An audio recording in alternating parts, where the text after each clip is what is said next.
31 de marzo de 2010, a las 2 de la mañana y dentro de un departamento de lujo en uno de los complejos residenciales más exclusivos de todo México, un olor insoportable guía a los investigadores hacia la cama de una niña de 4 años. Levantan las sábanas y ahí, prensado entre el colchón y los pies de la cama, aparece el cuerpo de Paulette Guevara Farah. 9 días habían pasado desde que la reportaron como desaparecida. En ese tiempo, una amiga de la madre durmió en esa misma cama, 8 perros de búsqueda recorrieron la misma habitación sin encontrar nada y una periodista se sentó sobre ese colchón para hacer una entrevista. 15 agentes, 100 policías ministeriales y 23 peritos entraron y salieron de ese departamento y nadie encontró nada, hasta que el olor los obligó a buscar donde supuestamente ya habían buscado.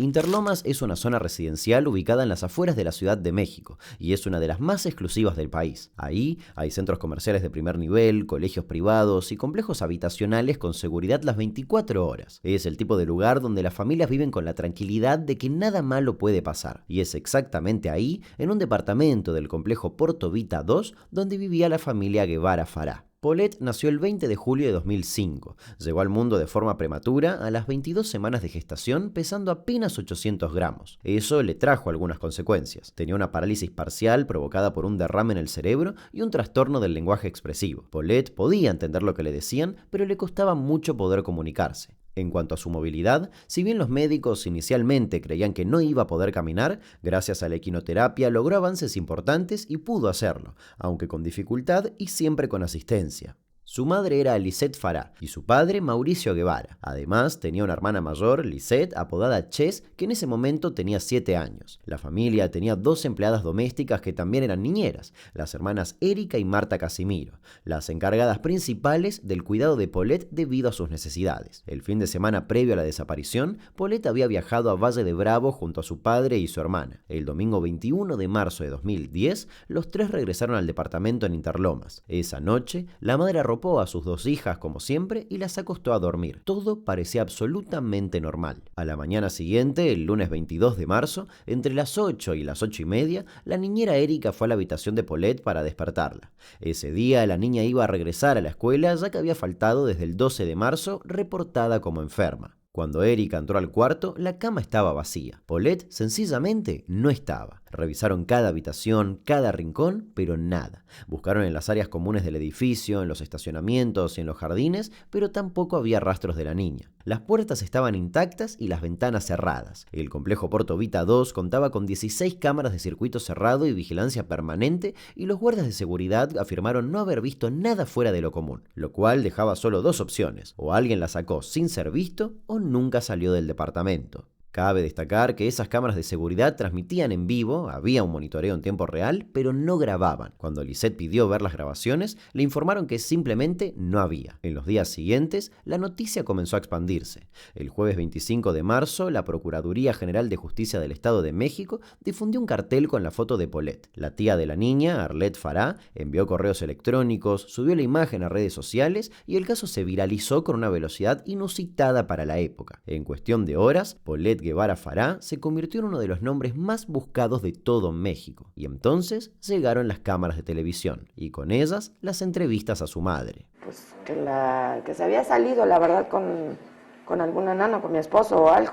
Mi segunda teoría fue, pues se aventó a la alberca a quitar la lona, no había nada. Barranca, pues, vamos a buscar videos, no hay nada. Harry Potter, ¿o qué? Increíble. No entiendo. No tengo ninguna hipótesis. Yo lo único que quiero es que aparezca mi hija. ¿Qué más me da la hipótesis?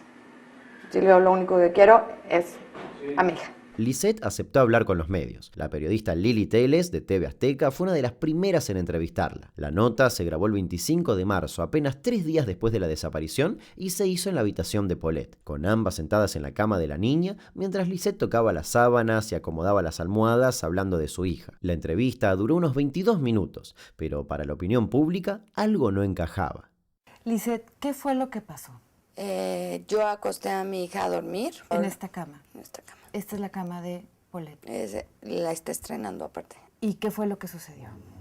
Pues mira, yo la acosté alrededor de las 9:10 de la noche En la mañana llega la nana que me asiste, pues llegó y me dijo, señora, la niña no está. ¿Cómo que la niña no está? Dije, vela a buscar, se la debe haber salido atrás del papá o de Tata. ¿Dónde está Tata?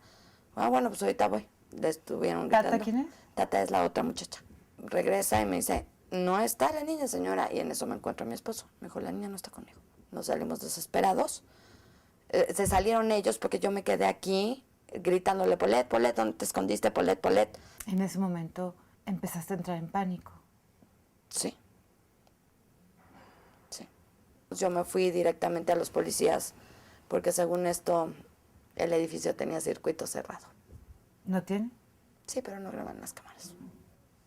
¿Tienes alguna idea? Yo lo único que quiero es que aparezca mi hija. Pero no tienes alguna idea. Ya no tengo idea. A la gente le empezó a parecer raro que Lisette no llorara. Lo intentaba, hacía gestos, fruncía la cara, pero nunca le salía una lágrima real. ¿Cómo estaba esta recámara en la mañana? ¿Cómo la encontraste? Pues extendida, o sea, pero ya la muchacha la había venido a buscar. Realmente yo no sé, ella cuando entró al cuarto, ¿cómo lo encontró? Ya habría movido la Sí, cobija. ya claro, porque a lo mejor pensó que se había escondido, como teníamos las dos almohadas aquí. A lo mejor dijo se metió más abajo de la cama. Y esa no fue la única entrevista. A las 8 de la mañana llega la nana y me dice, oiga señora, la niña no está en su cuarto. Empecé a gritarle, la busqué, saqué, metí, me bajé a buscar abajo de la cama, todos los cuartos, pues no aparecía la niña. En el lugar no hay ninguna puerta ni ventana forzadas, tampoco huellas de violencia. Este es el único camino que Polet pudo haber seguido para salir de su casa. Iba en pijama, sin zapatos, y no pudo haberlo hecho sola. Sí camina, pero camina muy lento, cojea, o sea, no mueve bien una mano, entonces no es capaz ay, voy a hacerle la bromita a mi mamá y el chistecito. Con Mauricio pasaba algo similar, aunque un poco menos expuesto. Hablaba rápido, mostraba ansiedad y en un momento dijo que necesitaba cuidar su imagen antes de conceder más entrevistas. No tengo una explicación lógica. Seguimos todas las conductas con las que nos conducimos todos los días, el cuidado personal de las niñas, yo, mi esposa, las niñas que nos ayudan con ellas. Y a este momento, desde el momento en que desapareció, por así llamarlo, no encuentro una lógica de cómo pudo haber sido. Todos los sistemas de monitoreo que hay y llevarse a la niña me parece absurdo. Eso es lo que yo me quedo, o sea, por eso no estoy desesperado de pensar cómo lo hicieron, porque a mí me queda claro que hay algo más en todo esto, ¿no? No es el tema de que la gente sepa que no es un lugar tan inseguro. Finalmente, viviendo aquí 8 años, jamás se ha perdido una pluma de casa. Muy bien planeado, o sea, sí hay una planeación aquí. No hay una, por eso no llamaría ni desaparición ni secuestro, hay planeación muy exacta, porque fue preciso. No fue una planeación de violencia, de agresión, de un comando, de todas estas cosas que ven en la tele, que parecen de fantasía, que son reales, pero no. La opinión pública mexicana, que venía siguiendo el caso con la atención puesta en encontrar a la niña, empezó a mirar entonces con otros ojos a la familia. Y las preguntas ya no eran solo sobre Polet, sino sobre quienes la rodeaban. Para mí ha sido durísimo pensar qué le pasó, por qué, quién la tiene, que por favor la regrese y pedirle a Dios que nos la devuelva sana y salva. Que la devuelvan, que por favor la devuelvan, que sea quien sea, en donde esté, que la traigan y que no le hagan daño. Tenemos la fe en Dios que sí está perfectamente bien y va a regresar dentro de poco. El 29 de marzo, la Procuraduría dio un paso fuerte. Anunció el arraigo de Mauricio Guevara, Lisette Farah y de las dos niñeras, Erika y Marta. El motivo, falsedad e inconsistencias en sus declaraciones. Y es que interrogados por separado, los 4 habían dado versiones diferentes de los horarios, los movimientos y de todo lo que había pasado la noche del 21 de marzo. Cada uno contradecía al otro en algún punto. La propia Procuraduría reconoció después que cada persona involucrada falsificó su declaración en algún momento. También se le aplicó a Lisette un test psicológico cuyos resultados fueron filtrados a la prensa. Arrojó indicios de trastorno de personalidad y, textualmente, poco apego a Paulette. Cabe destacar que el arraigo no se cumplió en una celda ni en una dependencia judicial, sino que los padres fueron trasladados a un hotel de lujo en Toluca, un trato que para muchos era una señal clara de que esta no era una familia cualquiera. La mamá de Paulette, Lisette Fara, ofreció una conferencia de prensa fuera de su casa en la que dijo que no busca represalias contra las personas que se llevaron a su hija. No descartó que un familiar sea el responsable y pidió que la dejen libre en un lugar público. Escuchemos. Solo le pido a la persona que la tiene que por favor la deje en un centro comercial. Yo no quiero represalias o en un autoservicio, para que la niña no tenga peligro y alguien la reconozca y la traiga a los brazos de su madre. Por favor, de verdad, estoy desesperada ya. Ya se llevaron a la mitad de mi corazón. ¿Ya qué más? Sobre este caso, la Procuraduría de Justicia del Estado de México informó que la menor no pudo haber salido de su domicilio, sustraída por personas Mientras ajenas tanto, a la búsqueda en el departamento continuaba. 8 perros adiestrados de 3 dependencias distintas, la Procuraduría del Estado de México, la Agencia de Seguridad Estatal y la Policía de Naucalpan recorrieron el departamento sin encontrar nada. Se realizaron inspecciones ministeriales en 53 de los 66 departamentos del complejo y así todo, nada. En paralelo, Amanda de la Rosa, una actriz y amiga cercana de Lisette, se instaló en el lugar para acompañar a la familia durante esos días. Amanda durmió 3 noches consecutivas en la cama de Paulette, en la misma cama, sobre el mismo colchón, y no percibió absolutamente nada, o al menos eso declaró. Dato de color, Amanda era, además, quien filtraba detalles a la prensa sobre la dinámica interna de la casa durante la búsqueda. El 30 de marzo se ordenó una reconstrucción de hechos en el departamento. Expertos colocaron marcadores, delimitaron zonas y convocaron a los implicados para tratar de armar una cronología algo creíble. Y fue durante esa reconstrucción, en la madrugada del 31, cuando el investigador Jorge Rojas González percibió un olor nauseabundo proveniente de la habitación de Paulette. Levantaron las sábanas, corrieron un poco el colchón y ahí estaba. Desafortunadas noticias, iniciamos esta jornada de Milenio Televisión. El cuerpo de la niña Paulette, esta pequeña desaparecida desde el día 21 de marzo, denunciada la desaparición por sus padres, incluso se desató toda una campaña mediática para dar con su paradero, pues el cuerpo apareció en la madrugada en su propia casa. Paulette llevaba 9 días desaparecida y su cuerpo había estado, según la versión oficial, todo ese tiempo exactamente ahí, envuelto en las sábanas, prensado en el pequeño espacio entre el colchón y la estructura de los pies de la cama, en un estado de descomposición avanzada. La versión oficial intentó explicar por qué nadie percibió el olor antes. Paulette pesaba solo 15 kilos y tenía poca grasa corporal. La habitación se mantenía a unos 19 grados centígrados y las sábanas habrían hecho una especie de embalsamado natural que retrasó la descomposición. Para muchos expertos forenses, esa explicación era como mínimo insuficiente. Lo cierto es que el hallazgo, que debería haber sido en teoría el cierre del caso, se convirtió en el inicio de algo peor. Una serie de preguntas que hasta el día de hoy no tienen una respuesta clara. La primera y más obvia pregunta fue cómo es posible que nadie la encontrara antes. La Procuraduría dio una explicación. Los perros que habían ingresado habían sido programados para buscar una persona viva, no un cadáver. Se les había dado la referencia de un olor de persona con vida y por lo tanto no reaccionaron ante un cuerpo en descomposición. Eso era técnicamente posible,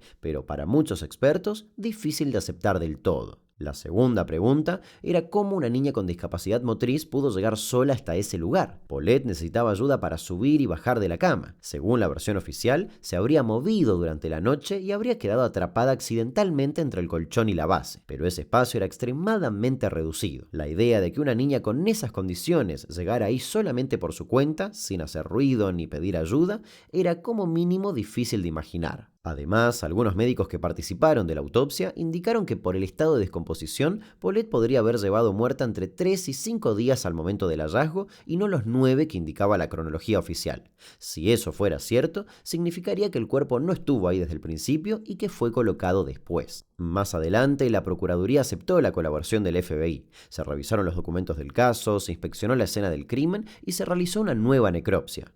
Así, se encontraron residuos de cinta adhesiva en ambas mejillas de de la niña. Según dijeron los padres, la cinta era una práctica habitual para evitar que su boca se abriera mientras dormía. Y, en paralelo, la relación entre ellos comenzaba a resquebrajarse públicamente. A principios de abril, ambos dieron entrevistas por separado y lo que dijeron no fue menor. Lisette insinuó que su esposo la responsabilizaba por lo ocurrido y Mauricio, por su parte, dejó entrever que no creía en la versión del accidente y que no podía responder por su esposa. La acosó el procurador. Me llevaron varias veces a un edificio ahí en Interlomas que habían rentado. ¿Lo ocupaban para como un cuarto alterno, exacto, un centro de operaciones un para centro este de caso? Operaciones para este caso. ¿Solo para este caso? No tengo la certeza, Ana, pero pues sí, o sea, estaba la gente ahí con las computadoras y todo, me encerraron muchísimas veces. Fui víctima de maltrato psicológico, moral, físico. O sea, todo era, tú tienes la culpa, tú tienes de dinos. Primero que había metido yo un bulto, después que había sacado yo un bulto, después que yo le había entregado a la niña a alguien. Yo no ganaba nada con eso, era la vida de mi hija. Y pues ahora ya no la tengo, no la voy a volver a ver, ¿no? Y aparte de todo, pues sigo siendo yo la culpable por gente inepta que está en el gobierno que se quiere colgar la medalla y culpar a alguien. Ya no tengo nada que perder, pero estoy tranquila porque sé que mi hija no sufrió y que fue un accidente. No te sientes culpable, no eres culpable. No soy culpable. El 4 de mayo de 2010, la Procuraduría General de Justicia del Estado de México cerró el caso. La conclusión oficial, muerte accidental. La causa, asfixia mecánica por obstrucción de cavidades nasales y comprensión toracoabdominal. Según la versión del Estado, Paulette se movió sola en la cama durante la noche, quedó atrapada en ese lugar y murió asfixiada. No se encontraron sustancias tóxicas ni drogas en su cuerpo, ni se determinaron lesiones atribuibles a violencia directa. Hace poco más de una hora que la Procuraduría de Justicia del Estado de México dio a conocer las conclusiones de las investigaciones en el caso de la muerte de la pequeña Paulette de 4 años. Sin embargo, también el Procurador del Estado de México reconoció hoy que el Ministerio Público no revisó bien la cama ni la habitación de la menor. Aseguró que la posición donde fue encontrada la menor corresponde a la misma donde falleció y que no existían en el cuerpo de Paulette fármacos ni sustancias tóxicas y que el alcohol encontrado en el cuerpo de esta menor es debido a la descomposición del mismo.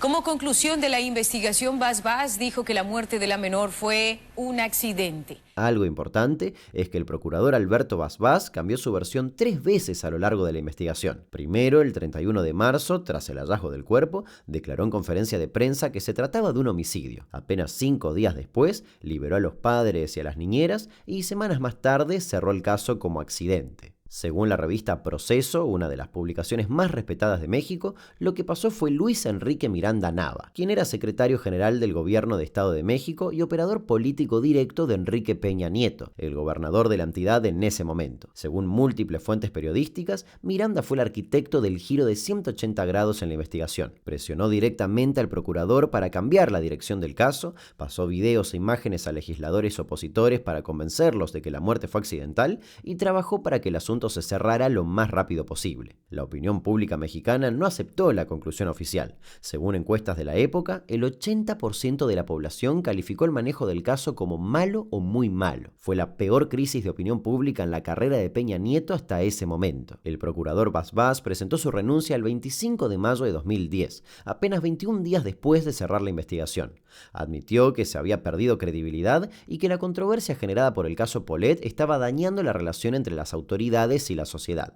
Fue reemplazado por Alfredo Castillo, quien fue el primer funcionario en reconocer públicamente que la investigación tenía inconsistencias. Pero así todo, no reabrió el caso. Cuando Peña Nieto llegó a la presidencia de México en 2012, Bas, el sabueso sin olfato, como lo bautizó la prensa, fue nombrado titular de la Unidad de Inteligencia Financiera de la Secretaría de Hacienda. Miranda Nava, el operador que en teoría presionó para cambiar la investigación, también fue promovido a cargos federales. Y Alfredo Castillo, quien como nuevo procurador decidió no reabrir el caso, se integró al equipo presidencial. Los 3 funcionarios clave del caso Paulette terminaron premiados con puestos de mayor jerarquía. De hecho, en el debate presidencial, una candidata presionó a Peña Nieto para hablar respecto al caso. Josefina, qué lamentable que quiera usted revivir su campaña en la muerte de una niña, lucrando con un lamentable accidente que enlutó un hogar y que hoy usted pretende realmente sacar ventaja política de este hecho. Él, en 2013, dijo estar conforme con cómo resultó la investigación. Mira, Paulette, fue un tema lamentable porque una niña perdió la vida. Fue una actuación de la Procuraduría que en su momento reconoció algunas fallas que tuvo, pero que en nada alteraron el resultado final, que era esclarecer qué había pasado en la muerte de Paulette. Yo estoy muy tranquilo porque creo que las actuaciones fueron apegadas, muy conforme, Carlos. La mayoría de la población y con quedó todo el sumamente desgaste inconforme. que hubo del tema, Carlos. A ver, es que quizá nadie se la creyó. Carlos, quizá la salida más fácil hubiese sido crear un culpable, encontrar obligadamente un culpable, pero las muestras, la valoración de pruebas que se hizo, no solo por parte de la Procuraduría, el peritaje que la PGR también emitió y elementos que incluso el FBI nos aportó, nos llevaron... En 2025, 15 años después de la muerte de Paulette, su primo Aldo Fará Navarro rompió el silencio. En declaraciones públicas afirmó que no cree que haya sido un accidente, que hubo encubrimiento y que los padres recibieron un trato preferencial por sus vínculos con el entorno de Peña Nieto. Aldo contó que durante años su propia familia le pidió que no hablara del caso porque afectaba la imagen y los negocios familiares. Dijo que la escena del crimen fue contaminada, que la investigación fue manipulada para cerrarse lo antes posible y que la versión oficial no corresponde con la condición física de Paulette y hasta pidió públicamente la reapertura de la investigación. Por otro lado, Lisette Fará y Mauricio Guevara se divorciaron por mutuo consentimiento en 2014, unos 4 años después de la muerte de Paulette. La custodia de Lisette, la hermana mayor, quedó en manos de la madre, quien desapareció casi por completo de la vida pública. De su hija Paulette, Lisette Fará cuenta cómo ha sido su vida. Me he encontrado con gente que me escupe, gente que me deja notas en el auto diciéndome que soy una asesina y que ojalá me vaya al infierno. Su hija mayor también la ha cuestionado. Ella me preguntó, mamá, ¿es cierto que mataste a mi hermana? Le dije, no. ¿Quién te lo dijo? Me dijo, pues es que he oído mucho y la gente me pregunta que si no me da miedo estar contigo. Pero yo sé que no es cierto. Ella asegura que cuando fue a declarar fue torturada. Me hicieron tortura psicológica, me ponían un arma aquí y pues me decían que confesara o que me iban a matar.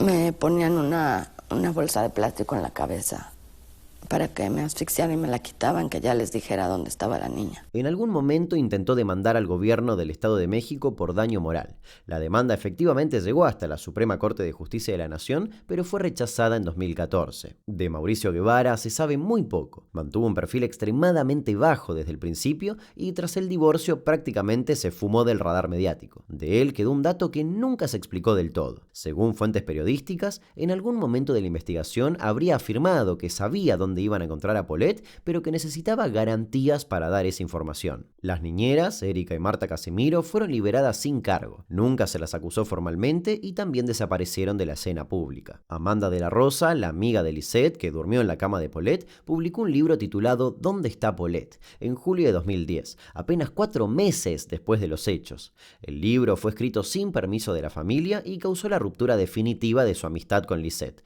No tuvo un gran éxito comercial. Por otro lado, la periodista Lili Telés continuó su carrera y se convirtió en una de las voces más persistentes en cuestionar la versión oficial.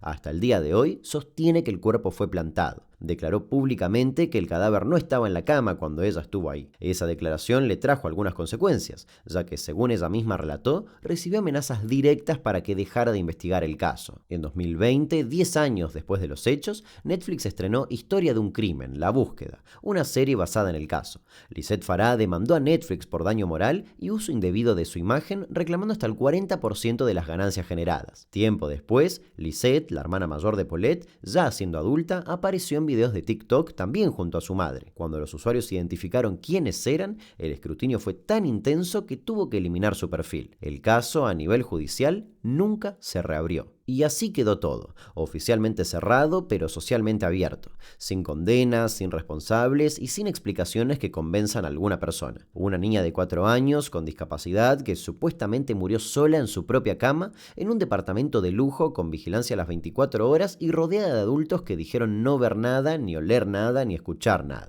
Un procurador que cambió 3 veces de versión y después fue premiado con un ascenso, y un Estado que en lugar de buscar justicia, buscó cerrar rápidamente el expediente. Para muchos, y me atrevería a decir para la mayoría, 15 años después, este caso sigue sin tener la respuesta que merece.